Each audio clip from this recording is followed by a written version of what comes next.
In recent years, most countries in Africa have seen a steep rise in the use of addictive substances beyond relatively basic forms of traditional drug use.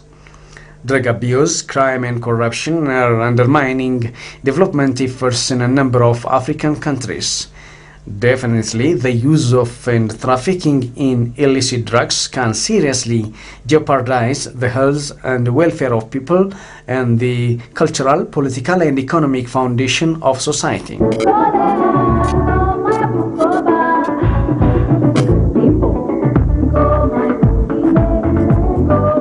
Drug trafficking, use and abuse can not only distort economies of African countries, but also enhance the spreading out of transnational criminals and organizations to penetrate, contaminate and corrupt the structures of government. The major challenges is that firstly because our data collection and research is very weak, so detecting trends becomes a problem, and with that problem therefore comes the poor response in terms of providing treatment facilities for the drug users who need to stop. There's such an unmet need for drug use treatment in Africa, drug use treatment and care in Africa. If we look at the programs for treatment, you mainly find them within hospitals, within psychiatric wards, but treating drug use is much bigger than a mental problem.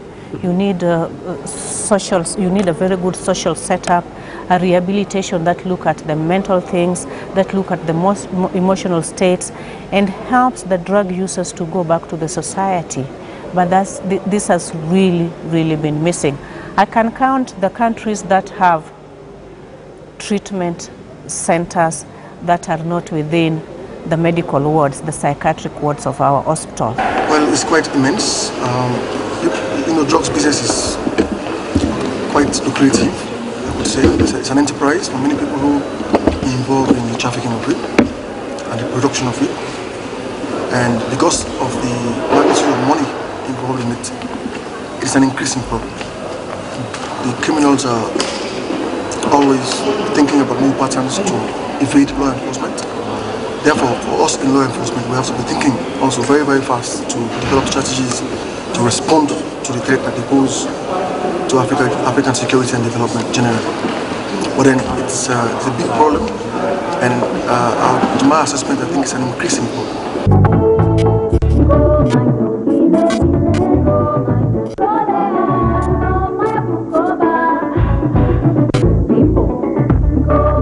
By the same token, crime and corruption in their broad sense inhibit socio-economic development in Africa by destroying human and social capital, driving away business and investments, and generally undermining the state to promote development.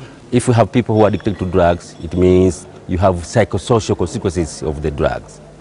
It means the physical effect of the drugs. We are now experiencing physical effect of the drugs, but also we are experiencing the social aspect of the drugs.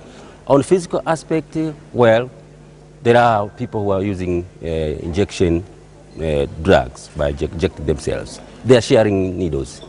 By sharing needles, we have the prevalence of HIV/AIDS. So by sharing needles, people are infecting each other with HIV/AIDS. So we are having more people with HIV/AIDS within the drug users compared to those non-drug users. The magnitude of drug abuse and drug use in Africa, unfortunately, is increasing. Africa is on the transit point of many of the hard drugs to Europe. Cocaine from South America via West Africa to Europe, and heroin mainly from Afghanistan through mainly East Africa to Europe. So as a result of this, there's a lot of drug use in the continent at the moment, and the emerging worrying trend is on injecting drug use. Injecting drug use of heroin, which is very rampant in a number of Eastern African countries, which is rampant in a number of Southern African countries, and also to some extent in West Africa countries. But when we look at West Africa, cocaine use is very significant and it's a challenge. We also have new drugs such as amphetamine type of substances, which is mainly used in southern African regions. So we cannot sit back as Africa and say that we are not affected by hard drug use. Almost every continent, almost every country on the continent is faced by challenges of drug use. Therefore, unless these criminal activities are effectively managed, efforts to achieve sustainable social development in Africa will be greatly hampered. Unless we tackle the increased use of certain drugs, I did mention earlier that cannabis is the most #1 drug choice of use on the continent. But I did also mention that increasingly we're seeing the use of cocaine and heroin. These are not just being inhaled or smoked, but also injected. So there is the fear that Africa that has done very well in controlling the HIV epidemics will risk a big chance that the next round of the epidemic might well be through injecting drug users, IDUs as we call them. So we need to tackle the use of drug. We need to tackle drug users if we are to prevent a larger public health problem in the near future.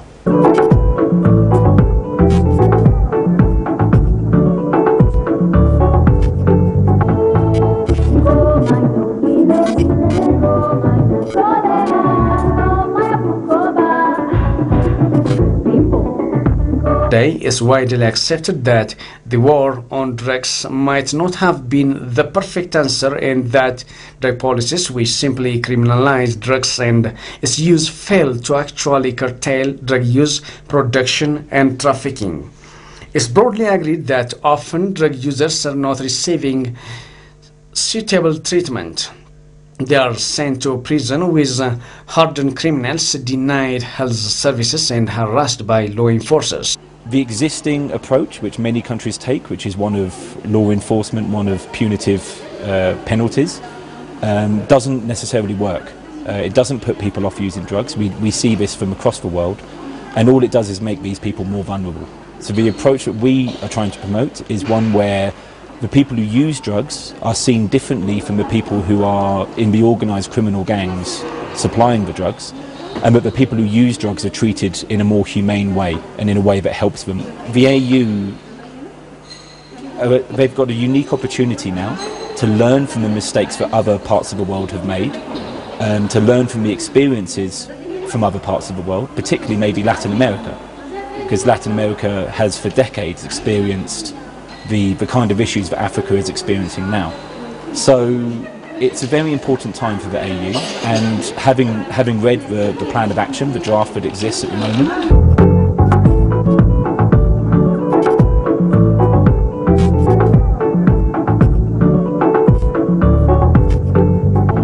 So we need in Africa to prioritize treatment for drug users. It's not just a mental problem.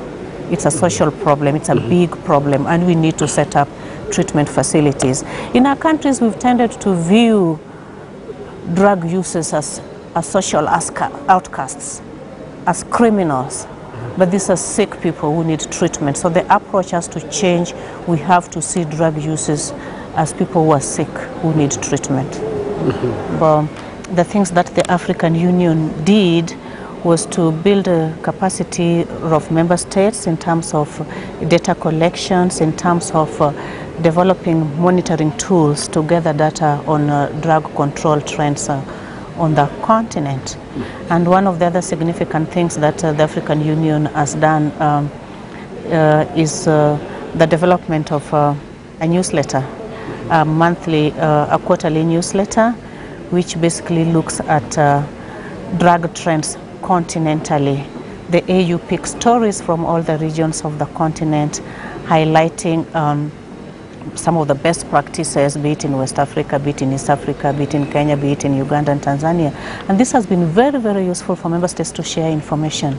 When they see what is working well in West Africa, they really feel very encouraged, and it's something we're happy about.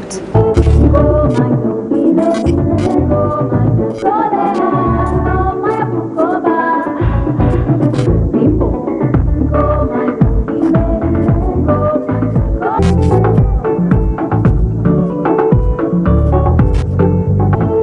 Africa is uniquely positioned to learn from experiences in other parts of the world and ensure continental responses that are relevant and in accordance with recent good practices. African Union at a strategic level, it is well organized, yes, but it is not about AU taking action on the ground. It's about the national governments to implement what has been decided at the AU level. So the onus is going to be on the regional economic committees and also the national governments. The AU is just a strategic planner. Yes. You know, we all come here and develop initiatives and put down the strategies. Yes. And then we expect these strategies to cascade down to national governments for implementation. It's the onus of the AU to just monitor. But then if we have also people in governance and people who have economic power, collaborating with drug traffickers to traffic these drugs through the country is also affecting the implementation of anti-drug policies. Because those that should implement the policies, those that should take the policies, adopt them at strategic level, if they find themselves complicit to the problem, then we'll find out that we are slow in implementing these policies because they are also complicit to the problem.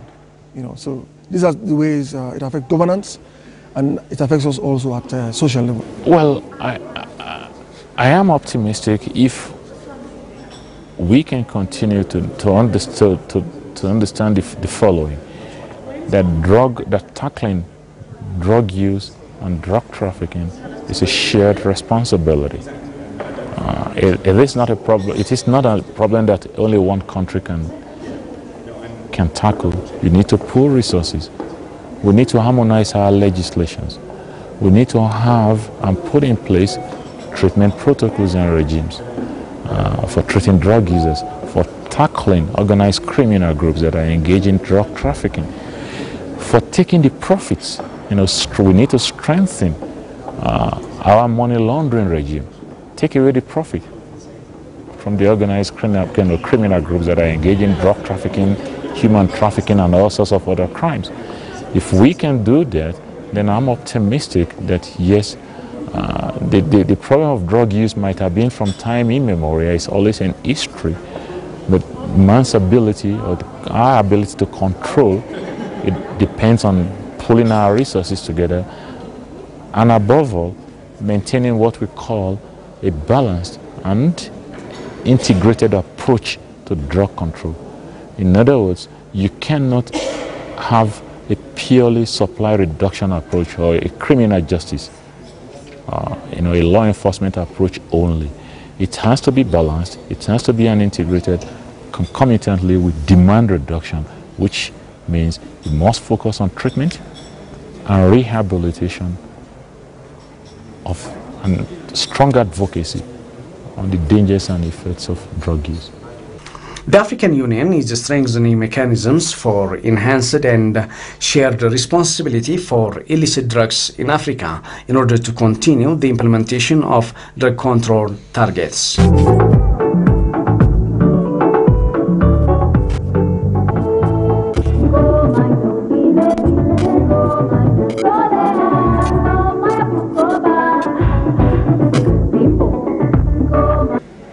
The big-time traffickers, they divert the course of justice. They bribe officials, they bribe the criminal justice system so that the drugs keep on coming to their countries.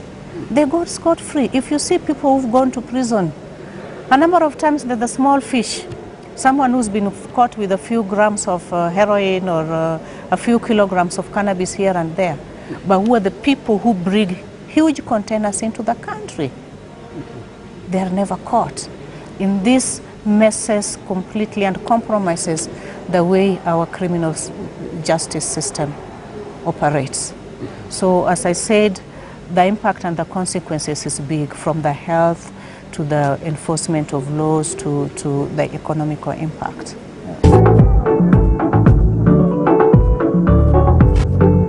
The most important, the priority is that we must take a political action. We need political will, because if we don't succeed, we destroy our future. Because you know, drug use in Africa has been characterized by some of the trends that we see in the rest of the world that had drug use for a long time. Growing urban youth population. It's mainly the young people who are at risk. We don't touch this problem. we lose a new generation totally. So action has to be taken here and now. Drug policies must reflect a balanced and integrated between demand reduction and supply reduction. It has to be done by member states. We give a general policy and member states have to take ownership. And in any case, our member states also have obligations under the 3 narcotic conventions, the 3 UN narcotic conventions. So when we put forward a kind of an action plan, it is usually derived from the commitments that the member states already have. But what we have tried to ensure is that drug control policy reflects a balance between supply reduction and demand reduction. And we encourage our member states to do the same, to make sure that their drug control policies must, if it's to be effective, have a well-balanced mixture of law enforcement and treatment and demand reduction.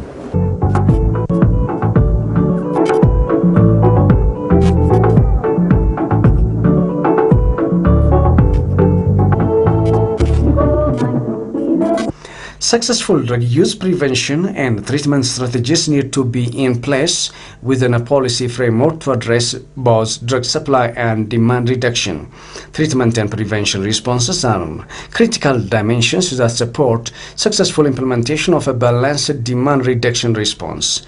Prevention policies must be developed hand in hand with treatment policies in order to achieve a balanced approach. We are lagging behind for a number of complex reasons. I'll just try to enumerate a few. The first one is we are in denial. We don't think that we have a drug problem. We have a serious drug problem. And when we see drug users, we think that there are people who have brought this problem themselves. We're saying we are dealing with HIV, we are dealing with... Why should we treat these people who have brought problems on themselves? But the reality is that they've not brought these problems on themselves. They're in a mess which they cannot get out of. They need to be treated like any other person. Secondly, we've also not given this priority. We tend to look at law enforcement, arrest them, take them to prison. But most drug users who peddle drugs, they do that to service their addiction. So if we take them to prison and we've not dealt with their addiction problem, when they're released out of prison, the first thing they do is to run and go and look for drugs. So whereas it's important for us to curtail the supply of drugs in our countries, we need to be at the same time looking at drug users and treating their problems. So we need a multifaceted approach that look at reducing the supply of drug in the community in our countries, but also looking at those who are already affected. Therefore, the entire arena of responses to challenges posed by drugs requires revisiting to include basic human rights and evidence-based public health practices into the overall drug legislation, policies, strategies, and programs.